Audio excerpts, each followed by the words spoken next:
लोकसभा चुनाव के आखिरी चरण यानी कि 1 जून को काशी वोट करेगा। प्रधानमंत्री नरेंद्र मोदी का लोकसभा क्षेत्र होने के चलते वाराणसी देश की राजनीति का मुख्य केंद्र बिंदु बन चुकी है। धर्म और आध्यात्म की नगरी कही जाने वाली काशी से बीजेपी 400 पार का रास्ता तैयार कर रही है। 2014 से अब तक काशी और मोदी के रिश्ते को देखें तो इसी शहर को प्रधानमंत्री ने अपना धर्म क्षेत्र और कर्म क्षेत्र बना लिया है। देखिए रिपोर्ट।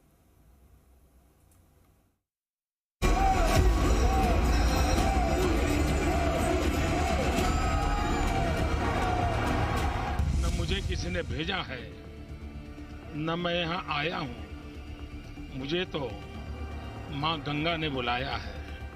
और एक बालक जैसे अपनी माँ की गोद में वापस आता है, वैसी मैं अनुभूति कर रहा हूँ। 2014 में बोले प्रधानमंत्री मोदी के शब्द 10 साल बाद भी काशी वासियों के दिल में ऐसे बैठे हैं कि पूरी काशी आज भी नमो की माला जपते नहीं थकते। सेंट्रल राजनीति में प्रधानमंत्री मोदी का कारवां काशी से होकर गुजरा। कहते हैं जो एक बार काशी की धरती पर कदम रखता है वो हमेशा हमेशा के लिए काशी का ही हो जाता है।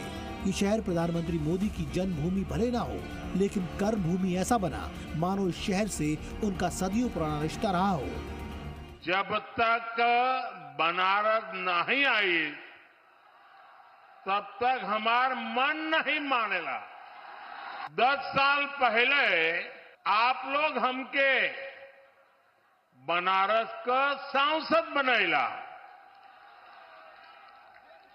अब 10 साल में बनारस हमके बनारसी बना देले। काशी जिसे अपना बना लेती है उसे अपने दिल में जगह देती है। यही वजह है कि पीएम मोदी ने चुनाव में जब भी काशी की तरफ देखा, काशी ने भी कभी अपने प्रधान सेवक को निराश नहीं किया। हर बार उनकी झोली बम्पर वोटों से भर दी। 2014 में जब पहली बार काशी से मोदी चुनाव लड़े थे तो उनकी जीत का अंतर 3,47,000 था। 2019 में जीत का अंतर बढ़कर 4,75,000 हो गया। बीजेपी ने लक्ष्य तय किया है कि 2024 में प्रधानमंत्री की काशी से जीत का अंतर 5 लाख के पार हो। 24 के आखिरी चरण यानी 1 जून को काशी वोट करेगा। प्रधानमंत्री तीसरी बार यहां से चुनावी मैदान में हैं, तो ऐसे में हर किसी की नजर इस सीट पर टिकी हुई है। पीएम मोदी के खिलाफ कांग्रेस ने अजय राय को मैदान में उतारा है। 2014 में प्रधानमंत्री मोदी ने खुद को प्रधान सेवक बताते हुए वाराणसी के कायाकल्प का जो बीड़ा उठाया था वो आज यथार्थ बनकर देश के सामने आ गया है। कितने कालखंड निकले, कितनी सल्तनतें बनी और मिट्टी में मिल गई, लेकिन काशी बनी रही और अपनी छटा बिखेरती रही। जिस धरती से विजय घोष करते हुए प्रधानमंत्री मोदी ने प्रधानमंत्री तक का सफर तय किया, उस काशी को पीएम ने कभी अनदेखा नहीं किया। प्रधानमंत्री मोदी ने पिछले 10 सालों में अपने संसदीय क्षेत्र के 44 दौरे किए। डबल इंजन की सरकार में काशी ने विकास की रफ्तार पकड़ी। आस्था के साथ स्वास्थ्य, परिवहन और शिक्षा को बेहतर बनाने पर ध्यान दिया। मोदी जी के नेतृत्व में भारतीय जनता पार्टी 370 और एनडीए 400 पार के लक्ष्य को प्राप्त करेगा।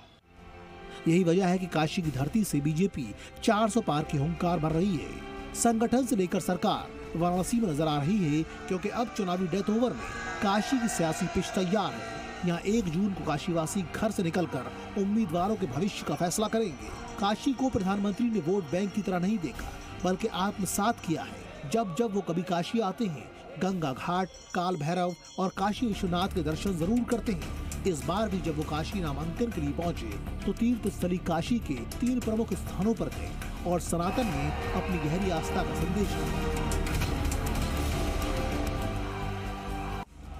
वाराणसी के रण में बीजेपी ने पूरी ताकत झोंक दी है।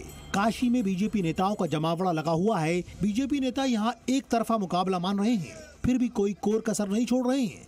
सारा जोर पीएम मोदी की जीत का अंतर ज्यादा करने को लेकर है। खुद अमित शाह पूर्वांचल में डेरा डाले हुए हैं। बीजेपी अध्यक्ष जेपी नड्डा वाराणसी में लगातार आते जाते रहते हैं। 400 से अधिक सीटें प्रधानमंत्री मोदी जी को आशीर्वाद के रूप में भारत की जनता देने जा रही है। बनारस और आगे जाए, इसके लिए मेरा पूरा विश्वास है कि चाहे बनारस हो, पूरा पूर्वांचल हो, एक क्लीन स्वीप मोदी जी के पक्ष में होने जा रहा है। एक तरफ बीजेपी 400 पार का नारा बुलंद कर 2014 और 2019 के रिकॉर्ड तोड़ने का दावा कर रही है, तो दूसरी तरफ विपक्ष ने भी इस बार काशी में प्रधानमंत्री मोदी को चुनौती देने के लिए पूरी ताकत झोंक दी है। राहुल गांधी और अखिलेश यादव ने काशी में संयुक्त प्रहार करते हुए 24 की लड़ाई को देश के संविधान और लोकतंत्र की रक्षा के लिए संघर्ष बताया है। वो हम लोगों को शहजादा बोल रहे हैं, जो शहजादा बोल रहे हैं वो सुनने की इस बार दोनों शहजादे न केवल शह देने जा रहे हैं बल्कि इस बार मात भी देने का काम करेंगे। इससे पहले प्रियंका गांधी और डिंपल यादव भी काशी में चुनाव प्रचार कर बीजेपी पर ब्रेक लगाने की कोशिश कर चुकी हैं। हालांकि आखिरी फैसला 1 जून को काशी की जनता मतदान के जरिए करेगी। ब्यूरो रिपोर्ट, जी मीडिया।